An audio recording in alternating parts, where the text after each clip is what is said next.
It's similar to the Mudang shaman state. There's no self. Many years ago in Korea, they held a hiring for shamans for big corporations. I heard from a pastor. I can't imagine it taking place in America. In Korea, they do that. In Korea, pastors find shamans to see where to have their new churches. They gain salvation, but something doesn't work in the reality. So they're realistic in a way. The way shamans say it happens directly as they see.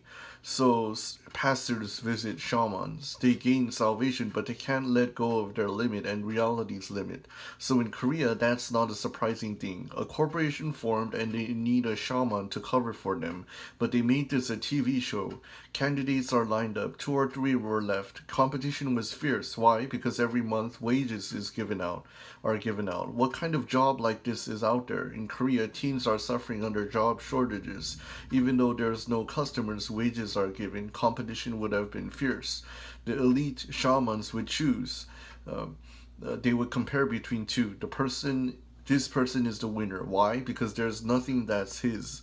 They have to match the time. Then they are the appropriate shaman. What's the shaman that wins? There's nothing that's his. Simply put, there is no self. They do as they feel and are told to do. How many Christians misunderstand that as the most spirit-filled state? Who are the most spirit-filled people in the Old Testament? I don't know if they had a phrase of spirit filled. Pharaoh said to Joseph that he was filled with the spirit of Jehovah. Uh, Prophets and priests were filled most with the Holy Spirit. Many think like this, that they didn't have their own will. In writing the Bible, they would pick up their pens or at that time quills to write the Bible without their own wills. A famous pastor in America said that that's how the Bible was written. So this is accurate without any mistakes and written by the inspiration of the Holy Spirit. But what does it say in the Bible? 1 Peter chapter 1 verse 9 through 11. I'll read it to you. For you are receiving the end result of your faith, the salvation of your souls. Considering this salvation, the prophets who spoke of the grace that was to come to you searched intently and with the greatest care. What did the prophets do? Searched intently. It's intellectual activity. It came. They didn't meet the right time. Can God do it like that? Yes. But He worked in the most normal and natural way through the prophets.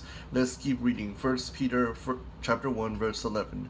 Trying to find out the time and circumstances to which the Spirit of Christ in them was pointing when He predicted the sufferings of the Messiah and the glories that will follow.